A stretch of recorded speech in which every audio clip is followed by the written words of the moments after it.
Hi everyone. This week, well, actually until Thanksgiving, I told you that we were going to be talking about reframing and some gut health stuff. So today I'm going to define what reframing, refocus, and resilience is. And those are the things when you're trying to change your behavior or incorporate a new habit, then these are the reframing and the refocus and the resilience are really critical things as far as behavior change. So with reframing, that's basically putting things into perspective.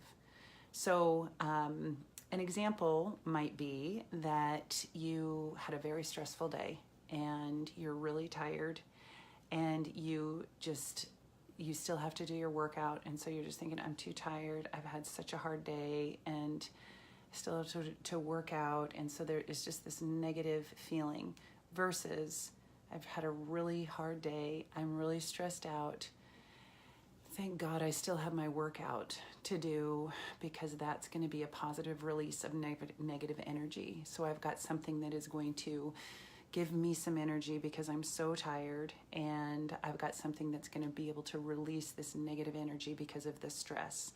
And I know that exercise is the answer to the feelings that I'm having right now. So thank God I still have an opportunity to do that.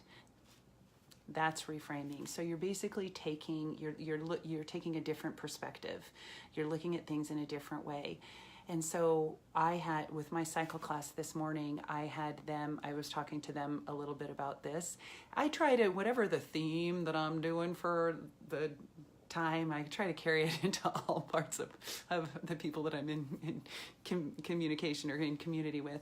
So we were doing some different intervals, and one was there for 5 minutes. We were doing several sets of 5 minutes. They had to work hard, and then they would have a 2-minute recovery.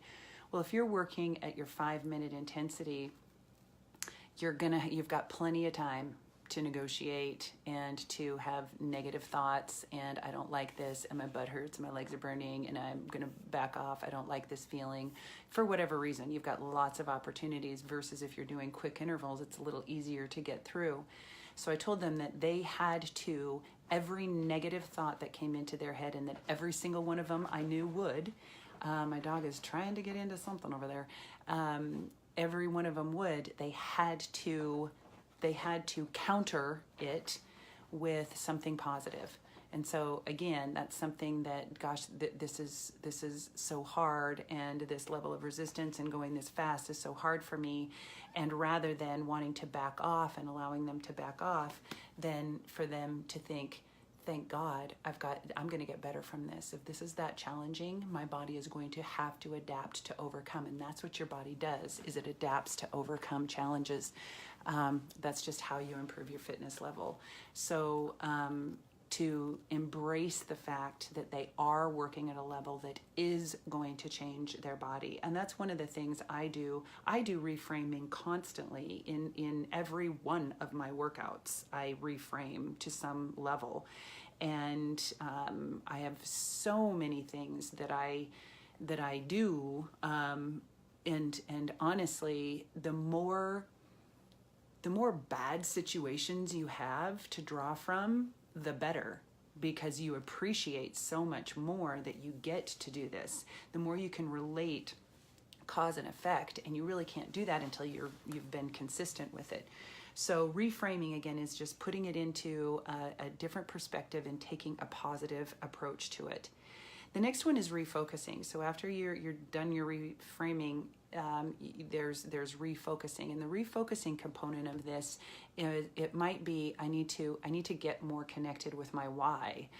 Why am I doing this? I need to refocus. Before, I was super excited about doing this program and eating well, and because I knew it was going to get me to my goals and it's going to take me to a healthier life. And you need to get reconnected to that. What does that mean to you to have a healthy lifestyle? What does your life look like? What is different about it when you are doing these things than when you're not? What makes it better? Why is it better? So get more connected, and the more connected you are with your why, the better.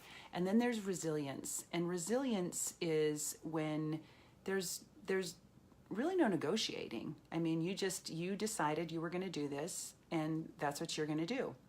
And if you are someone who is, I'm going to use Amy as an example. Amy and I talk every week, and we have met. She lives in Indianapolis, and I went to Indianapolis last June and got to meet her, and that was like one of the biggest gifts that I have ever had, because that just doesn't happen. People that I get really connected with through Beachbody, that Beachbody gives them to me. Not everybody I knew starting, but Beachbody gave them to me because they bought something. They say, hey, you get a coach. And so that's how Amy and I came to be. And when we were talking yesterday, and she's wanting to do 2B mindset, and so that's what we've been talking about the last few weeks. And I asked her about it, and she just haven't started. I've got all the food and everything, and I'm just like, okay, what is going on here? Why are you? What's so hard about starting this? And so we had to do some reframing, because it's food. I mean, 2B mindset is like the simplest thing ever. It's so simple. You eat, half your plate is vegetables, and then you have a quarter of your plate is protein, quarter of it is complex carbohydrates, and depending on the day or the time of day or whichever meal it is, and then you adjust those ratios of carbohydrates and protein. But it's not a matter of you got to do all these recipes, and she still had to go to the grocery store. She had everything she needed. She has a plate, so she needs to put it on her plate. So she needed to change her perspective of, she was making it it was too complicated. She was making it too complicated. She was making it this diet and this exercise plan and this schedule and this routine and things, because that's what she was used to. And so we just needed to reframe and get a different perspective. No, just go open your fridge tonight. Okay, take a plate out of your cupboard, open your fridge. Whatever veggies are there, who cares? Throw them on your plate, make sure it's halfway, then grab some protein and throw that on your plate. There's dinner. No recipe, no nothing. Don't make it complicated. So sometimes it just gets a little bit complicated, or we make it too complicated. When the resilience side comes in, that's when you're going to have obstacles. I mean, no matter what. That's behavior change 101. You got to prepare for your obstacles. And that's why I so strongly encourage everyone. And honestly, to me, it's a matter of success or failure for my week.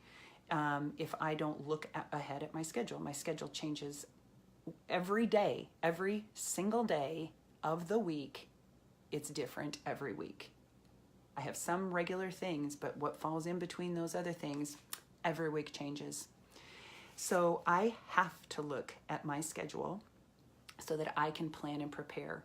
Right now, I have to look at my therapy schedule and what my body is feeling like so that I can plan and prepare and I can handle those obstacles. And if you are not doing that, then you are lacking resilience. You might be lacking skills in how to do that. And that's where the coaching comes in, and doing the things and getting into the files here and seeing in our Facebook group and in our challenge tracker group and seeing the things that I've provided for you. And if you are new to the group and haven't seen those, we need to, and that's what you're struggling with, then we need to talk about that. But this is, obstacles are going to come up. And so you plan and prepare, but there's also things that you couldn't foresee. Maybe you could, and oops, I should have thought of that, but I didn't. But it doesn't matter. You roll with it. You just roll with it, because I'm still going to do this. This is still, I might even need to adjust my goals a little bit, but I am still committed to this. I am committed. When I talked about this to my college students today, I have half my class is athletes, surprisingly, this semester in my nutrition class. And I know college sports and how much reframing you need to do throughout their career. But I asked one who is a soccer player, and he could go on and play 2 more. I teach at a junior college, North Idaho College community. And so he could go play for 2 more years, but he doesn't want to. He's done. He's just burned out and done. Well, I know if he's not doing, if he's decided now, season just ended, if he's not doing now, he wanted to quit a lot of times. And so I asked him in class today, how, what did you do? I know you wanted to quit during season. I know you did. Because if you're not going to go on to play, it's because you didn't like it while you were doing it. You got tired of it. You got burned out, whatever. And how did you get through that? And he said, I just did. I'd committed to it. It was a commitment I made. So I was going to do it. And so we talked a little bit about what his self-talk was. And when you have fewer choices, it makes it a lot easier. No football team practices for interceptions. You don't, hey, let's go run this play where Gunner throws a pick. And then what do? No team practices that. You don't practice that kind of stuff. But what you do is you roll with it. Okay, threw a pick, lost the ball, defense, get out there, get the ball back, and you just keep moving forward. You just roll with it. But what is really easier when you're doing this, and this is why you need to take other parts of your life, other things that are going on in your life that you're either very skilled at, and why am I so disciplined in this area, and why am I not disciplined in this area? You need to bring those skills. So what is it? What do I do there? How can I bring some of that here? How can I make that look like that as far as my actions go and how I'm disciplined? But I do believe that, I don't believe, I just know that the fewer choices that you have, the better. The more you know that this is what you just have to do. I just have to do it. So that, again, you need to be connected, deeply connected with your why. Recently, so I told you about eating the bars and all the gas that I had in my tummy. I think I told you about this. So I had an x-ray. In case I didn't, I had an x-ray of my back. I went to a different chiropractor, and he said, I don't think I gave you all the details of this. My doctor, my new chiropractor, who I think is awesome because I'm feeling awesome today, he said that when he looked at my x-ray, the first thing he said was, "You've never been in an accident?" And I said, "No." And he said, "Are you sure you've never been in an accident?" "No, I haven't." And he said, "Kelly, you have more gas in your gut than I think I've ever seen." And it was really embarrassing because of what I know. And here's the story. The story is that I eat my peanut butter Think Thin, my chunky peanut butter Think Thin bar every day. And I did share with you, I think that I would eat one every day. And I knew they were not good for, first of all, you don't live on bars. You don't do that. But I was living on bars because I was eating one every day, and I was justifying it because my stomach is sensitive to different food, and because my schedule and this works well and whatever, and I'm in such a rush, so I'm just going to grab this bar and go, and I like it, and I don't like very many bars. In fact, that's the only bar I like. I do like, you should try our bars. They're actually pretty good. And they're better. See, that's the other thing. I should be eating our bars, not if I was going to eat any. But anyway, he wanted me to see a wellness person that specializes in gut health. And I mean, that's like, this is what she deals with and whatever. And he gave me her card and referred me to her. But I did my own stuff. It was like, I don't need to talk to anybody else. I know what I'm doing. And I was eating more than one bar a day. I was eating one bar at a sitting. Like it was, I ate the bar before I went and taught for another 2.5 hours. I ate a bar before I did that. And that was after I'd already worked out and taught an hour class. So it was like, this is all I have. This is all I've got. I'm in a car. I can't blend a shake. And so what was happening was I wouldn't open up and eat a whole other one, but I would open up another bar later in the day and just take a bite, and then I'd open a bar or then have another bite, and then so maybe by the end of the day I had consumed the whole other bar. You guys, you have no idea how many half bars, 3/4 of a bar, a quarter of a bar, little wrapper things I'm finding everywhere, every bag I have. Everywhere. So that's just what I do. Open another one, take a bite, open another. So I don't know how many bars I was eating. I mean, I know I wouldn't eat more than 2 bars in a day, but how many days I was eating 2 full bars. But I was pretty much always eating more than one with my travel, because in an airport or on an airplane, I would do that instead of, get airport food. So they have sugar alcohol. It has maltitol in. And that can wreak havoc on you, and that's where it's something that for weight loss, and when you're looking at nutritional labels, the ingredients list, when you see those different things, you might think, okay, yeah, but they don't impact my insulin levels, and don't have as many calories, and they're a lot sweeter than regular sugar, so you don't need as much, and there's a whole bunch of different kinds, but this is one of the side effects. And so I was basically, just my gut was just full. And so I've been doing different things. The ginger tea, which I'll post a link for each one of these. That's good. It's just an immune booster, anti-inflammatory, but with the ginger in it, gut health, turmeric. It's delicious, and I add cinnamon as well. I posted it just on my regular page yesterday, but I'll post the recipe here. I'm drinking peppermint tea, and that really helps to soothe.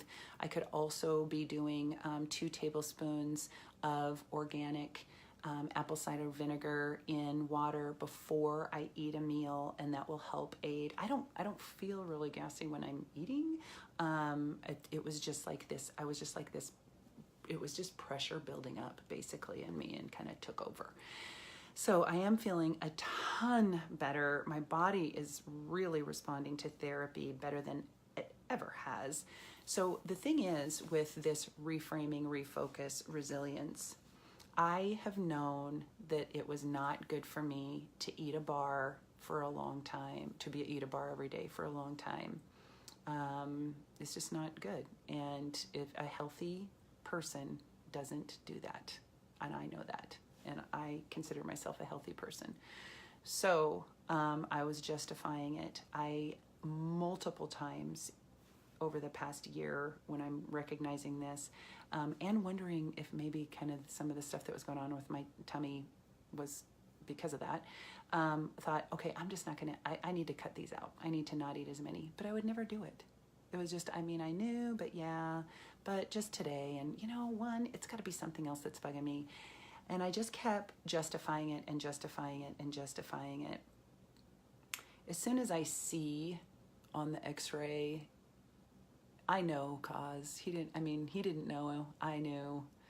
I went cold turkey. I had that appointment last Wednesday at 4:00, and I have not had a bar since last Wednesday at probably 3:00. I had some bites as I went in. So I feel so much better. I could have justified on my birthday to have one with my mocha, because that's what I really love. I was traveling a lot this weekend. I taught a cycle training on Sunday, which I don't eat when that's a long training, 9 to 4. And I don't eat. They eat lunch while I lecture. And so that's what I eat, is a bar. I just go take a bite while we're, shifting or doing something else, a little transition. I can have a little bite, but I can't eat while I talk. So I didn't have anything. And I can do that. I can make it through the day, but I got to figure something else out. But I was resilient. I have resilience now because I know cause and effect, and I don't want to feel that. I don't want to be hurting. I see as if I eat those bars, then number one, I'm scared to eat one now because I'm afraid I'm just going to start doing it again. And because now after a week, I can start to justify, well, I can have a little bit and I'm sure my stomach's fine. I'm going to have to go 2 weeks and then I'll decide. So that's how I roll, is I think 2 weeks doing something, and then I might need to do some reframing, but that's part of my reframing and my refocus and maintaining resilience, is I take it into smaller little sections, and then I can use my past. I can use how I've already done it. I've already proven to myself, because if you can do it, you have to do it.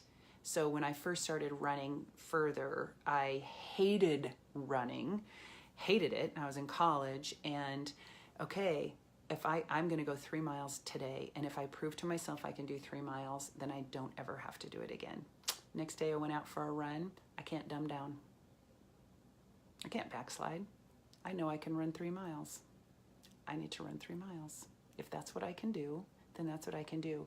So knowing about how you handle other things, your self-talk and how you motivate yourself, is really important too. So I know how to coach myself. I know how to say, no, you know you can do it, so you have to do it. There's no reason.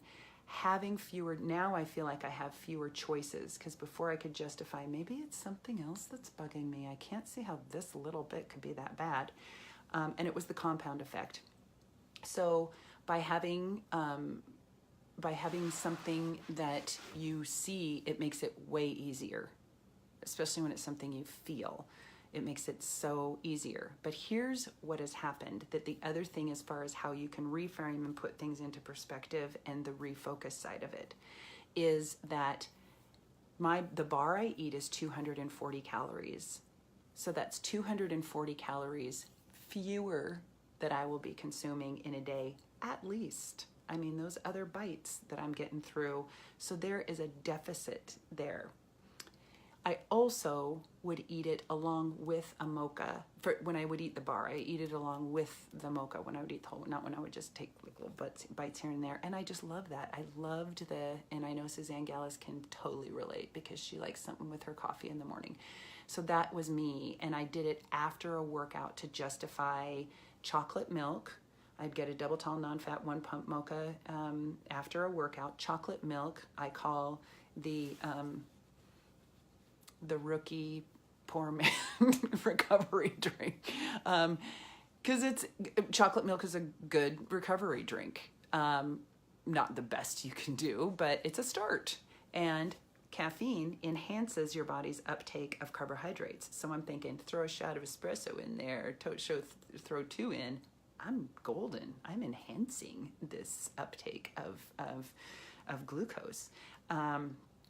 So I also, with the bar and having protein in it, whatever. So it was my justification of my recovery, and that's how I did it. So now I've had mochas since then, without having it, and they're just not the same.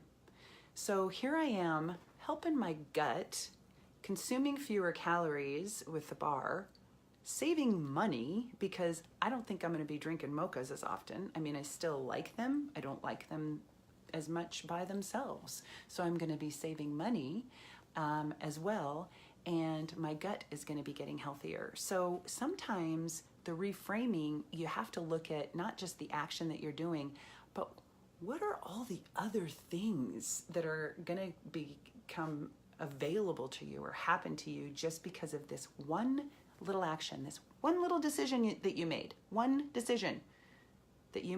choice, and it's changing all these other things. What I'm excited about is I'm going to be doing 3-day refresh next week with Kate, and we both need that accountability. So if anybody wants to do it with us, we're doing it Tuesday, Wednesday, Thursday, and it's on sale right now.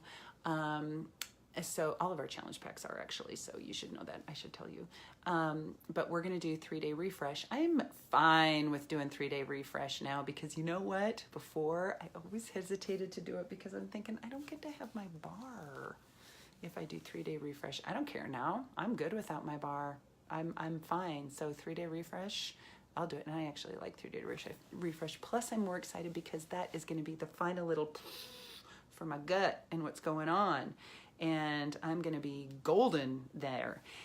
Feeling good, back's going to be better. Everything's going to be good. So that means my workouts are going to be so much better, and I can be able to do more, and it'll be more effective training. So it's just all a win-win.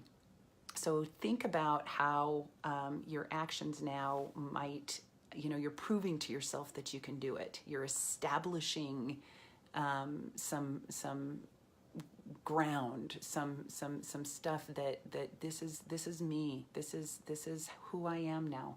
These are the decisions that I make, and this is what I'm going to be a healthy person, and I've chosen this to work on for right now. And don't do too many things, you guys, and don't think that you have to be perfect. I was listening on the radio, just turned it on, so I don't know what sport it was, and I may have shared this with you as well. I talk to so many people in a day, in a week. I'm lost. Plus I talk to my dog.